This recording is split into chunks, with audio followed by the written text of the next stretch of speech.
Les hago yo una pregunta, aunque no la hayan visto así. ¿Qué, qué es una institución? ¿Qué idea están teniendo de lo que es una institución?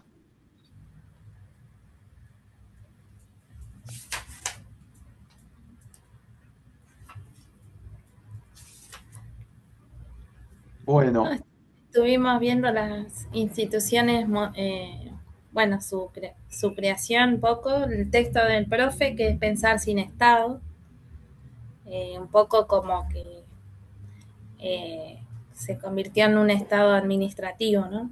Eh, en la era de la fluidez, cómo se fue pasando en distinto contexto el Estado y que hay otras, también emergieron otras instituciones como eh, educativos, de derechos humanos, como las abuelas, o emergieron las organizaciones como la Correpi, o que fueron como denunciando un Estado que esto de que no, qué hacer cuando el que te tiene que defender no lo hace, ¿no? Un poco eso, ajá, como las contrapropuestas que emergen, que emergieron y que emergen.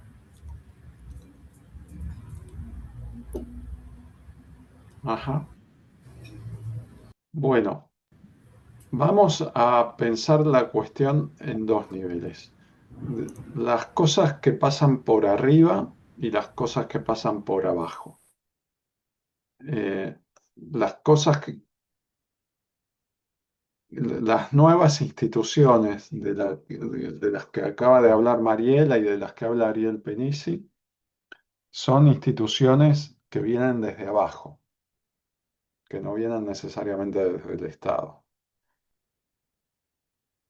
Nosotros vamos a hablar un poco de eso, de las que vienen desde abajo o de las que vienen de manera autogestionaria, el martes que viene. Hoy vamos a hablar de las que vienen de arriba, de las que vienen desde el mismo Estado. Y las vamos a llamar instituciones fluidas o instituciones.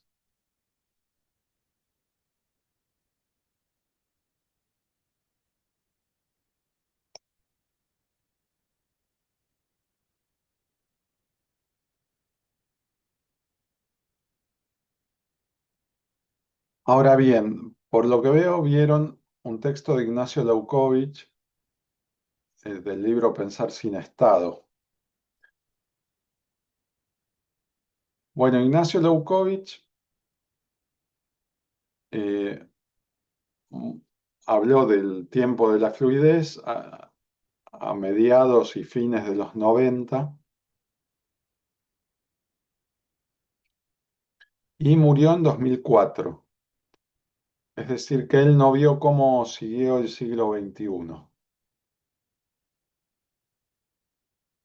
Y lo que tenemos que hacer hoy, o lo que tenemos que hacer cuando estamos ante las instituciones, es eh, pensar su historicidad, ver su historia, ver las diferentes formas que va adquiriendo el Estado, las diferentes formas que van adquiriendo las instituciones,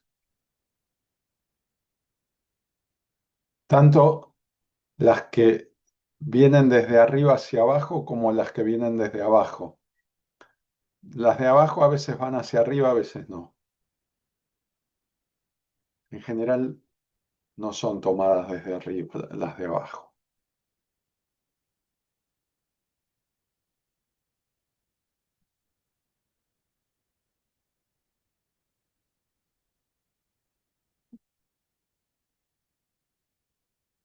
Eh, Me doy cuenta de que no me presenté, ya vieron mi nombre, Pablo Upert, pero quiero contarles que soy historiador, que me formé con Ignacio Leukovich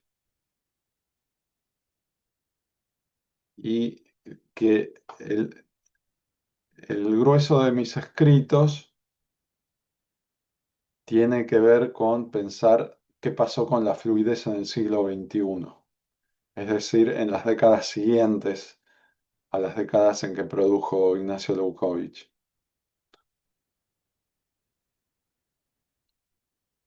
Siguió habiendo fluidez, pero cambió. Entonces, tenemos que empezar diciendo que el Estado tiene una historia, como el capitalismo tiene una historia y como las instituciones también tienen una historia.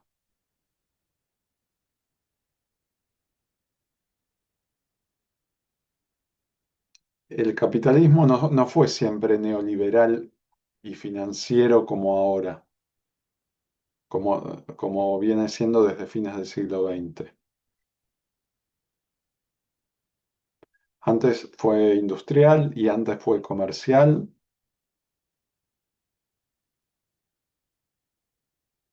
pero las instituciones modernas coinciden aproximadamente con el capitalismo industrial.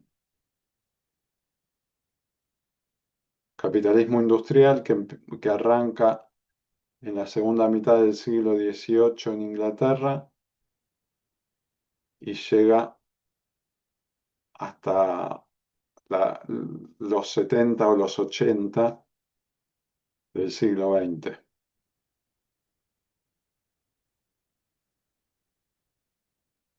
Desde entonces tenemos capitalismo financiero, lo cual no quiere decir que no haya industrias.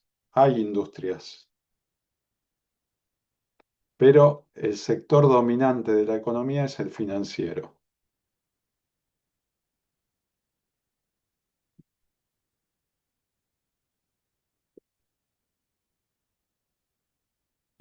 Es decir, la era de la globalización.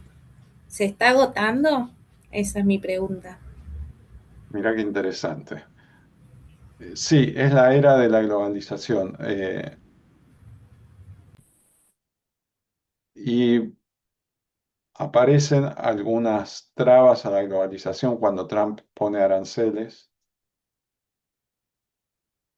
Aparece una traba en la globalización si se bloquea el estrecho de Hormuz. Eh, pero en principio el mundo sigue estando globalizado y, y aunque haya aranceles, el capital financiero sigue conectando las producciones de distintas partes del mundo y sigue habiendo lo que se llama cadenas de producción, perdón, cadenas de valor global, que quiere decir que se produce en muchas partes del mundo. Ya no se produce un auto en un solo país, sino que la producción del auto recombina partes o producciones que se hacen en diferentes países. Bien, cuando aparece la globalización o cuando se profundiza la globalización, porque la globalización es un proceso que comenzó con el descubrimiento de América, pero cuando se profundiza la globalización en la década de 1990,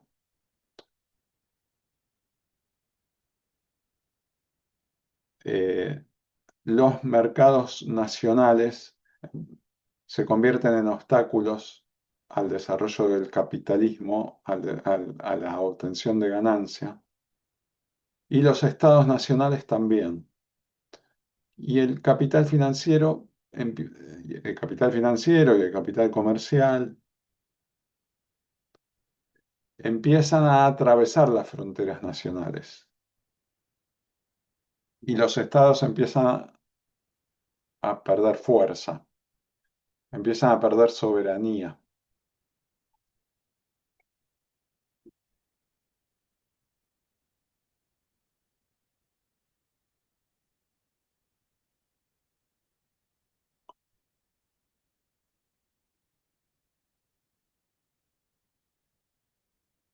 Es la época en que lo social se mercantiliza y,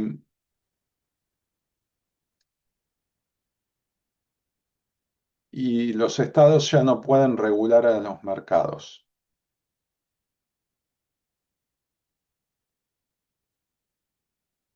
Si los estados no pueden regular a los mercados y los mercados pueden burlarse de las fronteras,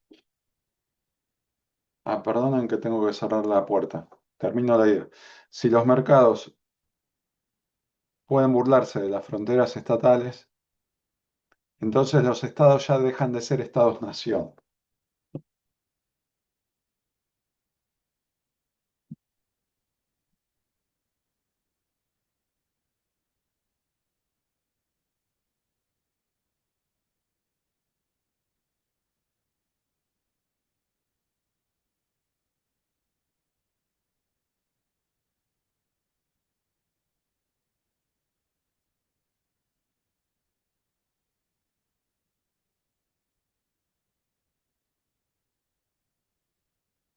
Y acá ya entramos en la cuestión de que el Estado tiene diferentes formas a lo largo de la historia.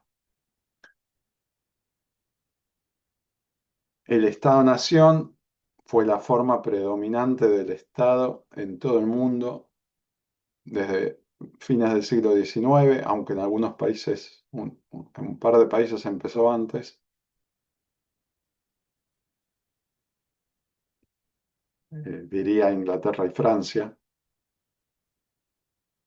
En Inglaterra y Francia empezó a fines del siglo XVIII,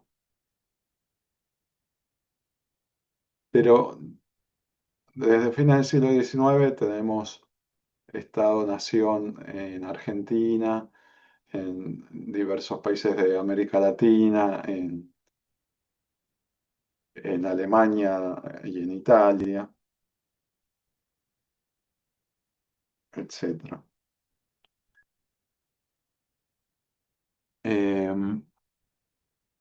Bien, Ignacio Leukovich propone una caracterización del Estado-nación que yo la voy a esquematizar con un PowerPoint que ya les estoy compartiendo.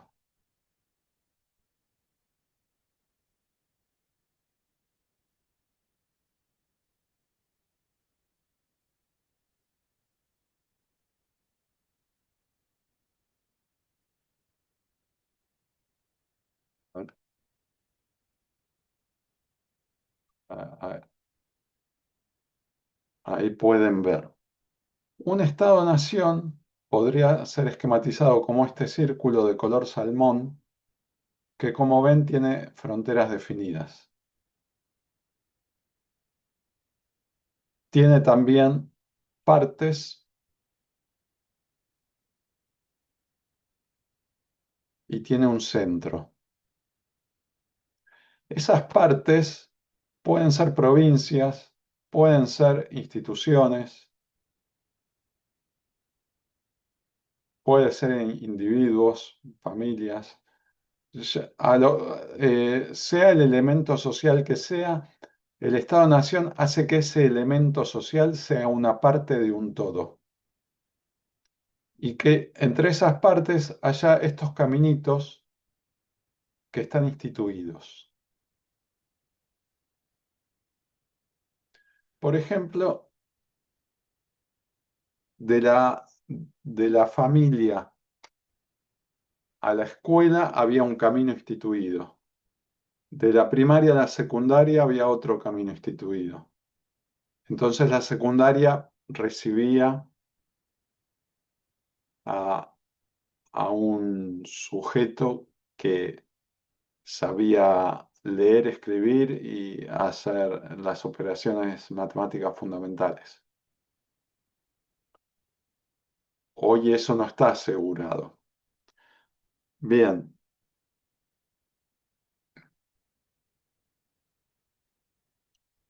eh, de la secundaria se pasaba al trabajo.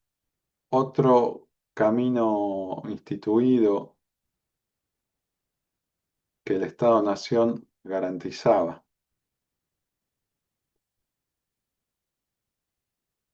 Entiéndase, no estoy diciendo que el Estado garantizaba el trabajo. El trabajo lo daban las empresas, las fábricas, pero el Estado daba el marco institucional en que acoplaban las fábricas con las escuelas o las fábricas con los hospitales,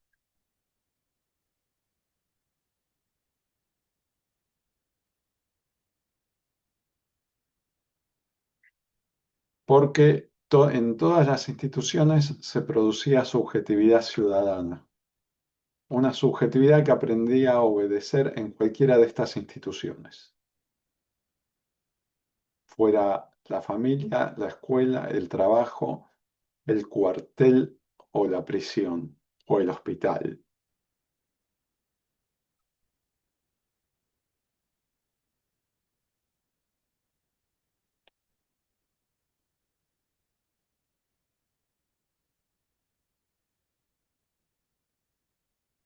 Bien, en este círculo que está arriba estamos viendo el esquema del Estado-Nación visto desde arriba, pero acá abajo lo podemos ver. No sé si ustedes ven mi puntero del mouse. A, a ver, ¿lo ven? Sí, sí, se ve. Se Sí, ve. se ve, profe. Bueno, eh, porque descubrí una cosa muy interesante que es, la reunión está por terminar, volvemos a entrar al mismo link. Cuando se corte la reunión, volvemos a entrar al mismo link. La, en este link de abajo, perdón, no en este link, en este gráfico de abajo, el círculo color salmón es el suelo, este color salmón.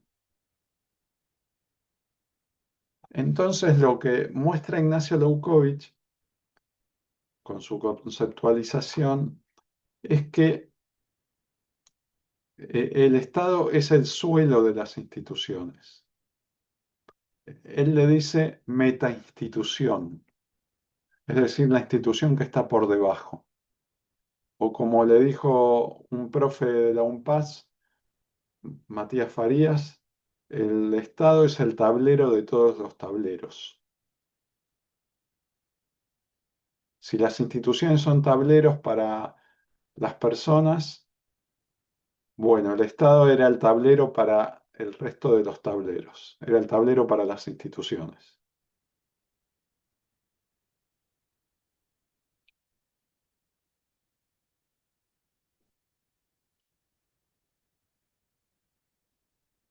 Cuando viene la fluidez, pasa esto, o cuando viene la globalización. Y pasa que, a ver, me quedó pendiente cambiar el puntero. Acá se ve el puntero láser, digamos. El capital financiero atraviesa las fronteras de los estados-nación, las fronteras se vuelven porosas,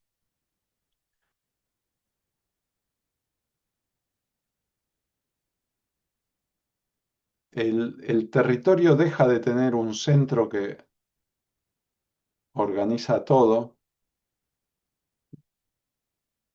y los caminos entre los elementos sociales, entre las partes sociales, quedan desdibujados o desligados. Aparece esto de que llega a la secundaria alguien que no tiene comprensión básica en la lectura de textos, por ejemplo,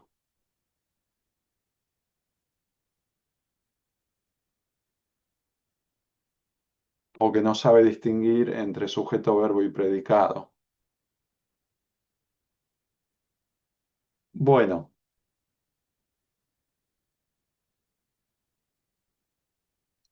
o llega a la oficina alguien que no puede cumplir una rutina de 8 horas diarias. Son diferentes formas en que las instituciones se desligan entre sí, se desacoplan, se desarticulan.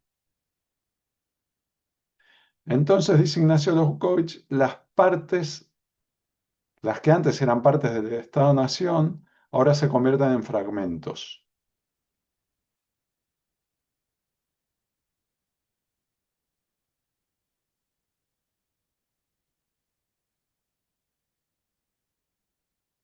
Y esto ya no es un Estado-Nación, es un Estado técnico-administrativo.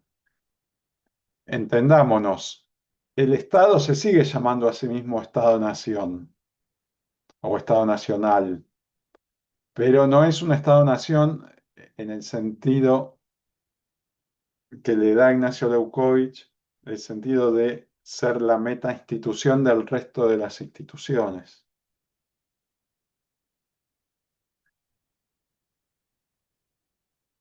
No le pone un suelo a la institución familia, a la institución escuela, a la institución hospital, a la institución trabajo, a la institución ley, etc.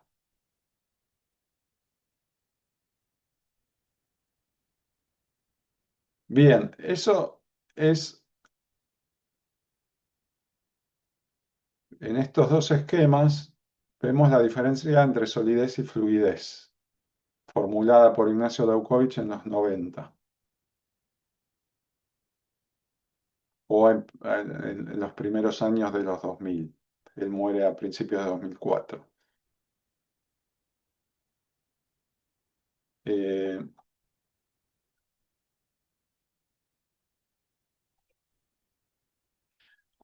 este esquema que vimos primero sería el momento de la solidez.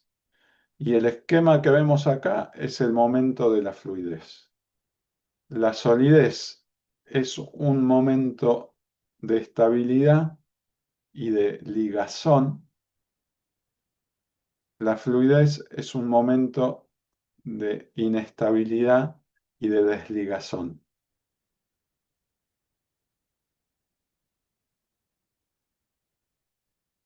Esa desligazón se da tanto en las personas cuando quedan desocupadas, por ejemplo,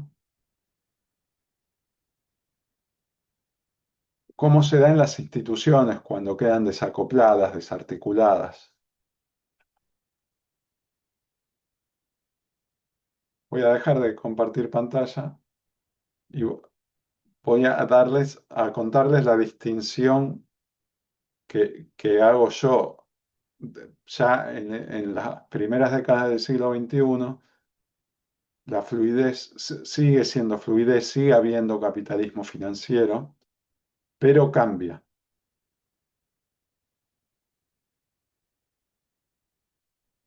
Entonces, lo digo en una frase y espero que se entienda a lo largo del desarrollo. La,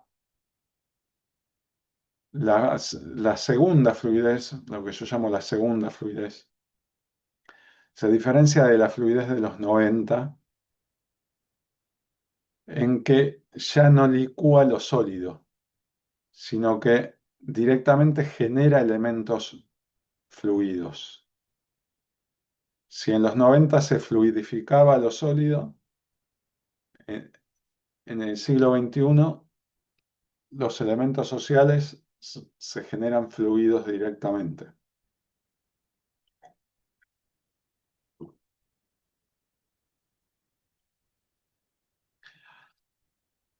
Entonces aparece el estado posnacional, que es un estado fluido, un estado que ya no puede ser el suelo de las instituciones porque sigue habiendo capitalismo financiero, sigue habiendo mercado globalizado,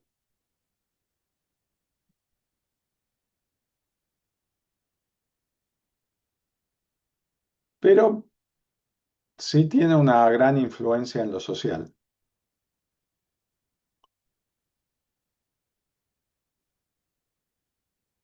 Y la subjetividad aprende a vivir en el mercado. Ignacio Leukovich había señalado en los 90 que dejaba de haber subjetividad ciudadana y comenzaba a haber subjetividad consumidora. Para el siglo XXI, podemos decir que esos consumidores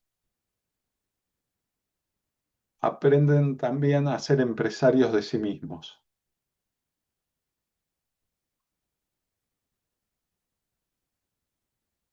Entiéndase, empresario de sí mismo no quiere decir que todos son Marcos Galperín. Empresario de sí mismo quiere decir que pueden vender, qué sé yo,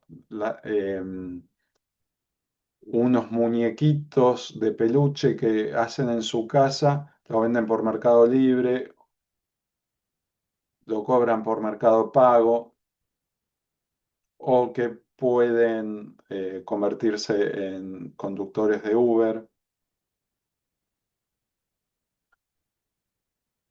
y así con otros ejemplos.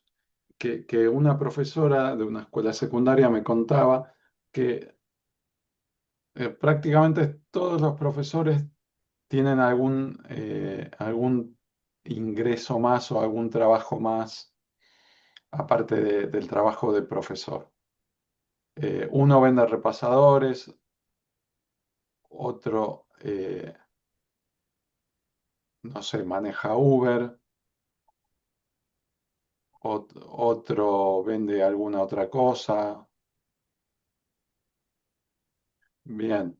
Esto como ejemplo de esta subjetividad ya formada en el mercado, que en vez de ser un desocupado, se inventa su propio trabajo o lo encuentra en las plataformas, pero no lo encuentra en una fábrica como en el siglo XX o en una oficina. Es decir, el trabajo no es ya necesariamente algo que ocurre entre cuatro paredes y bajo techo.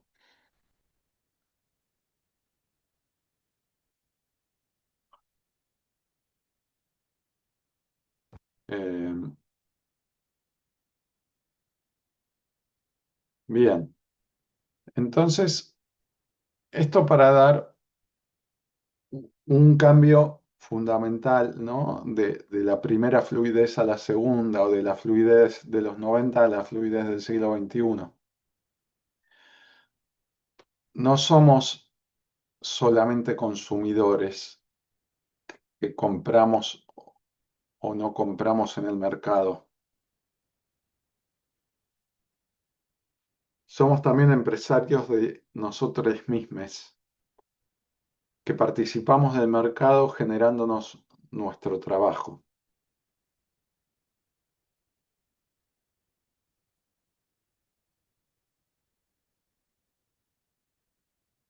Una estudiante que conocí compraba unos muñequitos en Once, ya no me acuerdo el nombre, y los vendía por Mercado Libre.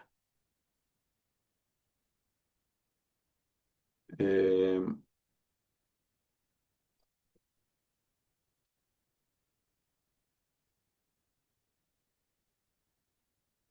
Esto no quiere decir que sea una maravilla, ¿eh? No estoy diciendo.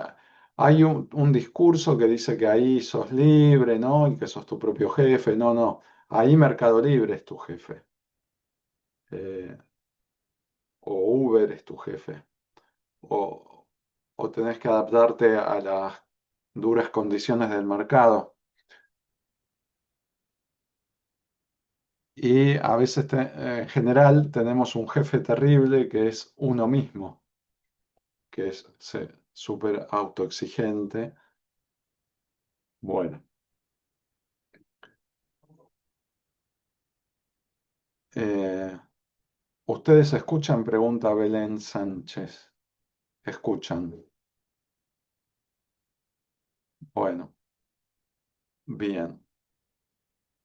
Entonces, les decía que el Estado cambia de forma nuevamente y ya deja de ser Estado técnico administrativo como en los 90 y pasa a ser Estado posnacional.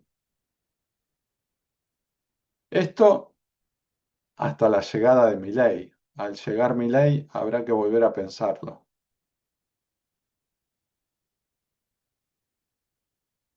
Pero el Estado posnacional, les decía, no puede ser el suelo de las demás instituciones, no puede regular al mercado, pero con su gran poder de influencia y de financiamiento busca conectar. Ya no es poner un suelo, no es poner un suelo común, pero busca conectar territorios, conectar instituciones.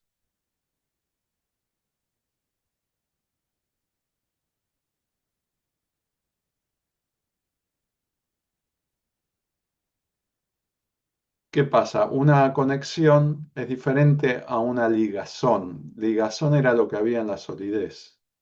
Una conexión es algo que se puede desconectar, como a nosotros cuando se nos va el wifi. Estamos en una clase, pareciera que es como la clase del siglo XX, pero no es como la clase del siglo XX, porque mm, del aula no te caías.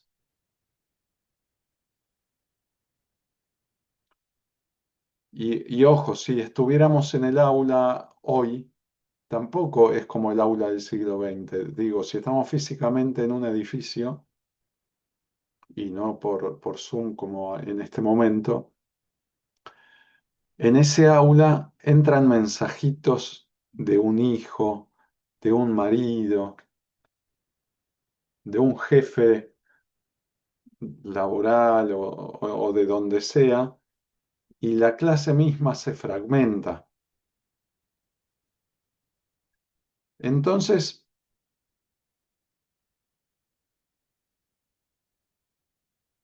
si el Estado-nación, el Estado del siglo XX, lograba que cada elemento social fuera la parte de un todo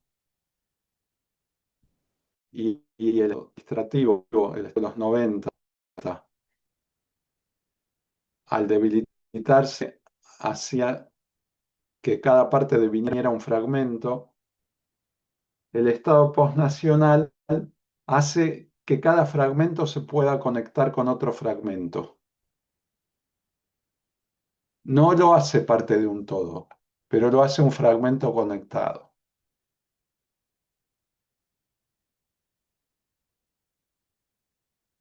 Entonces, por ejemplo, en una escuela de San Miguel, en la década de 2010, se repartieron bicicletas a los estudiantes para que conecten el hogar con la escuela. Los repartió, no me acuerdo si fue el municipio o el Estado Nacional, pero ¿qué pasó? Les robaban las bicicletas en el barrio. Entonces la conexión no quedó garantizada. Esa ligazón en el siglo XX estaba dada, estaba asegurada.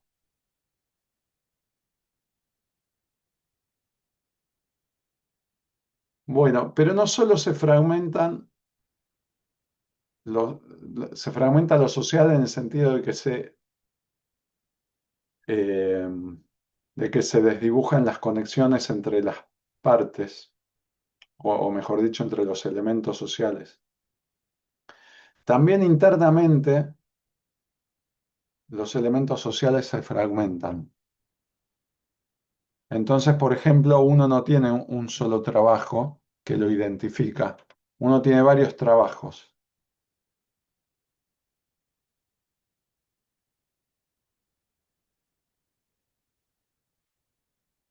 uno no está en una sola institución o en un solo club, uno está en varios.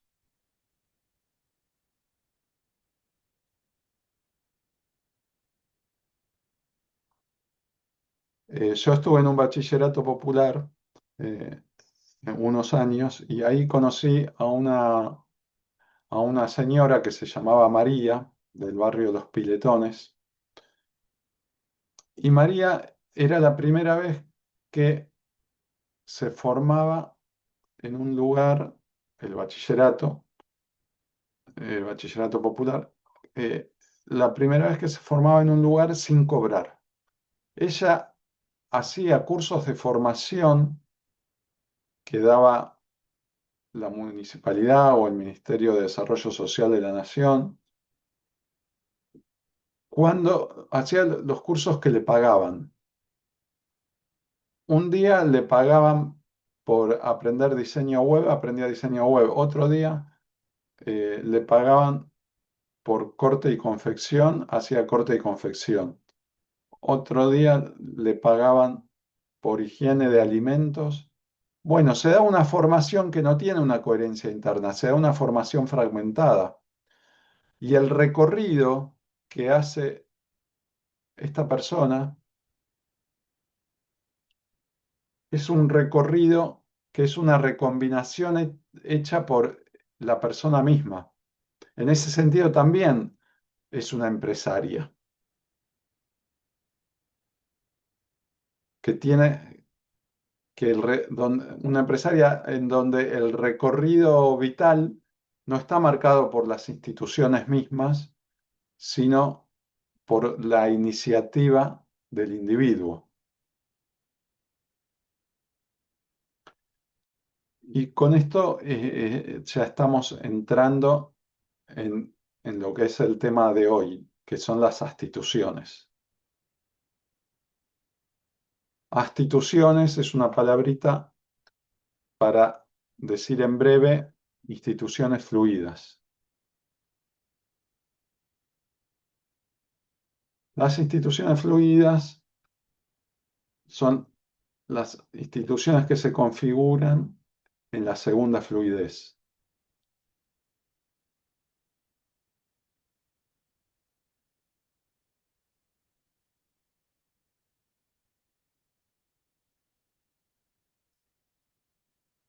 Y es lo que tenían para ver en el capítulo 4 de mi libro.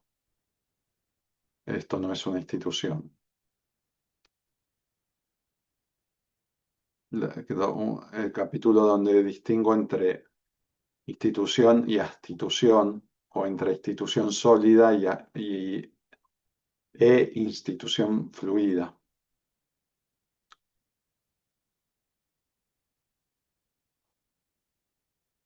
Eh, Ahí está por ahí desarrollado más en detalle. Yo quiero subrayar cuatro o cinco rasgos.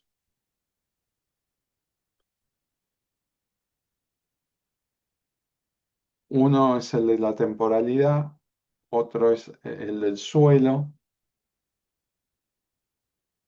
otro es el de las conexiones o goznes entre las instituciones, otro es el de la subjetividad y, y otro es el de la estabilidad. En cuanto a la temporalidad, las instituciones del Estado-Nación, las instituciones sólidas, se vivían participando de un tiempo progresivo, un tiempo que iba a ser mejor a cada año, a cada década, a cada generación, porque las instituciones participaban todas de la nación y la nación se encaminaba a un destino de gloria. Esta es una idea muy moderna, la idea de que la humanidad se dirige hacia un mundo sin enfermedades, un mundo sin guerras, quizás para algunas corrientes un mundo sin clases, sin explotación.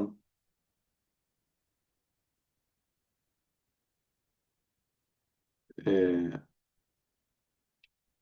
Ese tiempo progresivo en nuestros tiempos no está supuesto ni en las instituciones ni en la subjetividad. Entonces, todo hay que hacerlo ya, porque no es que mañana va a ser mejor, sino que no sabemos cómo va a ser mañana.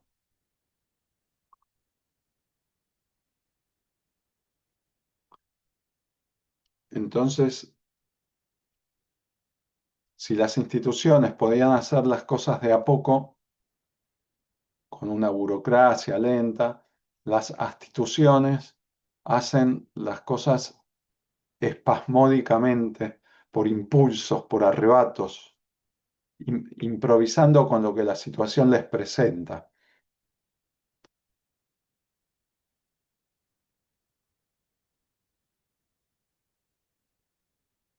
Por ejemplo, en una escuela secundaria se puede presentar el problema de un abuso de una chica por un chico o de una chica por un profesor.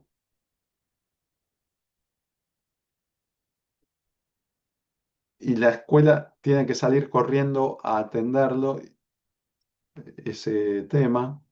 Puede haber también un suicidio adolescente. Eh, los equipos de orientación escolar, o sea, los gabinetes psicológicos, lo que antes se llamaba gabinete psicopedagógico, no dan abasto a atender todas las cuestiones que aparecen, porque aparecen muchas, y a diferencia de la escuela del siglo XX, esas diferentes cuestiones no se pueden excluir, no se pueden reprimir.